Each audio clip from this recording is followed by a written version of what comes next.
Somebody tell me, where's the K word that I used against who? Who? That's number one. Number two, is there anybody in this world that can say, I've treated them, I've been racist with them? Anyone? I mean, is there anybody that can come out and say, all right, African people's experience with me? Is there any African that can come out and say their experience with me is racist? That I'm racist? No. And I'm going to prove to you stuff that I've done against racism. Now they bring out a tweet, which I'm going to post immediately after this. In this tweet, there's a person, let me just check the name. I have the name here and I've got a tweet here. There's a person here, I just want to get the correct name. All right, I found it. This person's account is called @Shakir_W. In 2011, this person tweeted, when we coloreds say it's the same as when we call other coloreds Bushies or Indians, coolie, purely descriptive. I answered and I said bullshit. That's me saying bullshit. Now they going around, this is me saying bullshit, bullshit. They go around saying I'm the one that said those things. And the Twitter mob just leapt on that. Now, anybody that has been on Twitter, on X for a long time will know this is how X used to be. So this person makes this comment. I say, bullshit, because it's bullshit to even call people that. Now, how did I go from calling out somebody to being the person using those words? That's one. Two, Gandhi. I'm going to catch you this journalist. He even called me about it. We had a big debate about it many years. A good friend of mine, Moyo. He works for the state now. He was the editor of the... He even called me about it and he had a big fight up with me about it. And he actually won the argument at the end because he said, why do you want to blame Gandhi for the wrong things he did? I'll get you the article he wrote about it, actually. Moyo then called me and he said to me, but you can't hold things against people. Gandhi might or might not have said that.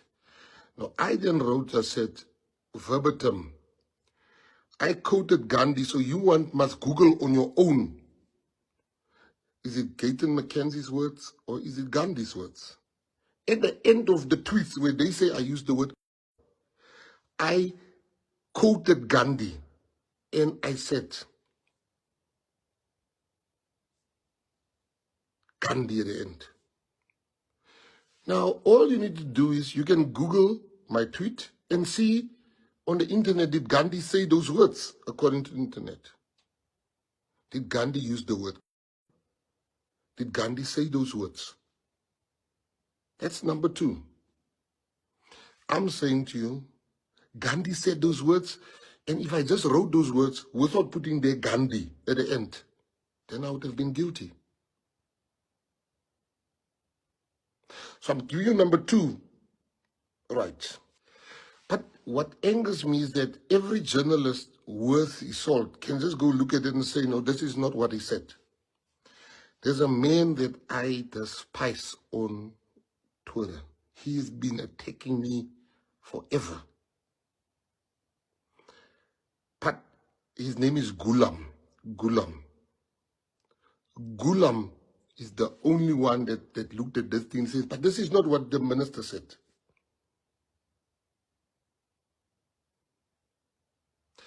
I was so shocked that Gulam is the one now saying, it's like saying, but this is not what the minister said. Gulam is saying, no guys, let's not do, EFF mustn't come with stories. That's not what the minister said. Now, I want to know, so I'm getting back to, I just want to deal with the tweets. You know, it's this thing, there was a time when they would undermine, where South African women are being undermined by these foreign guys. And that was a truth also. I'm not proud that I did say that. That's my tweet. I think it's 2009. A toi, thank you, Bakang, that's the word. Let me tell you, and there was something like trolls. I was one of them. A troll used to say something to get a reaction from people those years. These things existed, but nothing to do with racism. Right, now let me go further. I go with Bakang and Teddy to Nigeria. We're sitting by a house of a billionaire, about to have lunch with his two friends. They're also billionaires. Bakang and Teddy sitting there, and the next moment, we're just having nice conversations about life. They start talking about how South African women are so easy. South African women are this, as Bakang. Then the whole part, I didn't care where I was. I lost it. I said, your women are this and this and this and this and this and this. So I'm telling that story so that you can understand that to come to 2009, 2010, 2011, and we were what you call touring, and you come and you bring it without context. When you want to bring what we said, you must say, what did we answer? Then the EFF brings out the tweet. And you know what? Sometimes I wouldn't say it today, but I said it then. This guy said, like, it's always important to get the background of a story. This guy says, yeah, I think people that, I'm taking you through everything that is out there. He says people, all the people that put people at the back of, all the white people that put people at the back of the party, they're all racist and whatever, whatever. I said, hey, brah, but some of the people really think. And I did say that. And I wouldn't say that now, but I said it then. Am I proud? I'm not proud. But it's true. And you know it and I know it, that sometimes a person doesn't, you want to give a person a lift, but they're smelling. And I had to say that. Then they come for me where I said, if white people, if there's some white people that I would save, even before I save some black people. That's true. And there's some black people I'll save before I save some colored people. There's some colored people I'll save before I save some white people. If Charles, for instance, is an example I want to make. If Charles is in a fire and another black person that I don't know is also in that fire, I'm first going to save Charles because he's my brother. Am I racist for that? No. I look after my friends first. But that is, I know Charles is my brother. I would want my friends, if I'm in a fire, to take me out first. That's what I said. Now, I'm coming to the racism issue because that's the issue. They went further and they said that Gayton was speaking about annual prize. I wrote one of the biggest best-selling books on relationships. Everything about relationships. The book's name is The Uncomfortable Truth.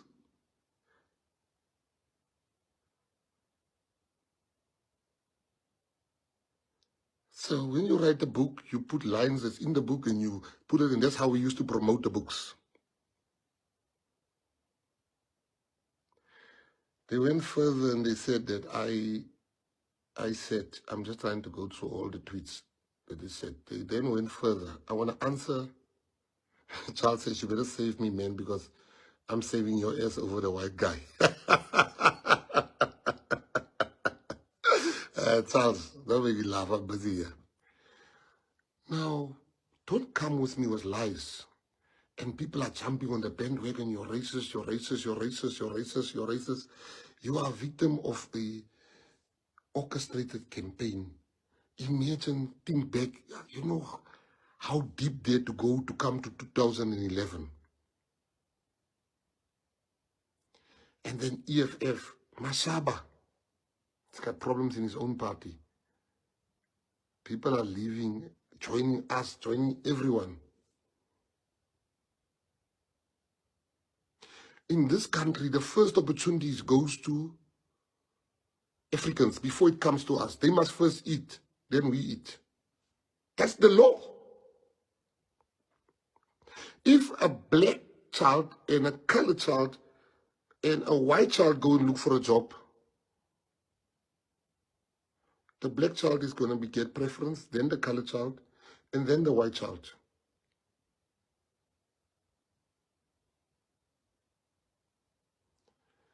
Now, I must tell you why there's a campaign against me and what happens. So in this country, people are scared to say it and they're scared to stand up. I was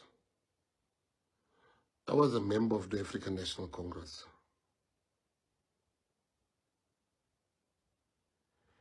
And I always saw myself as one. I was never part of the DA or any party for that matter than the ANC. And when I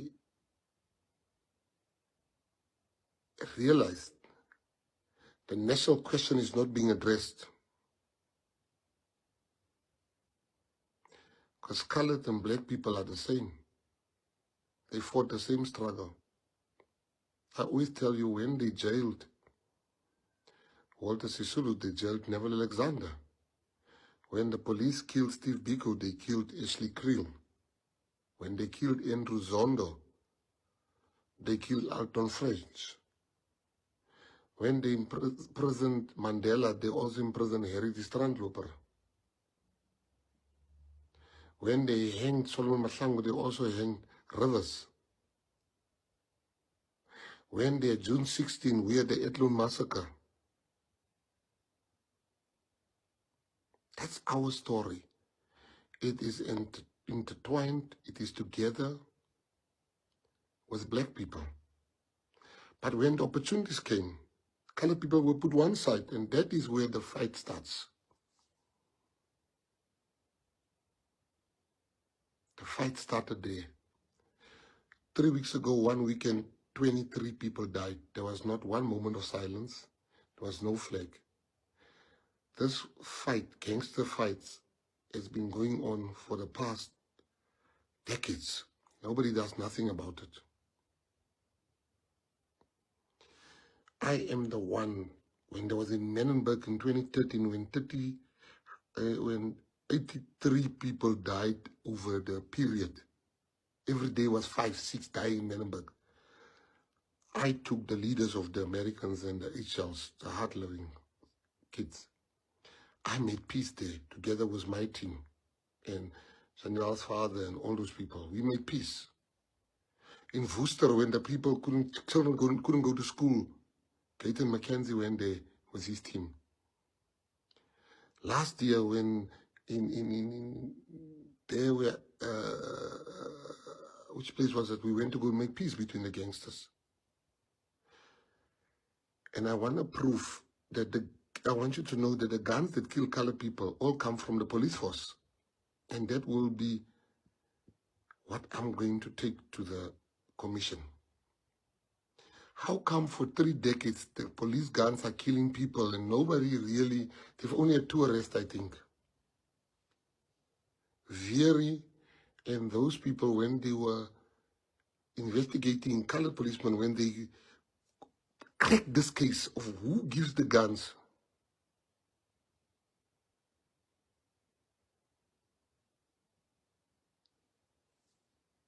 you know what happened? They were removed.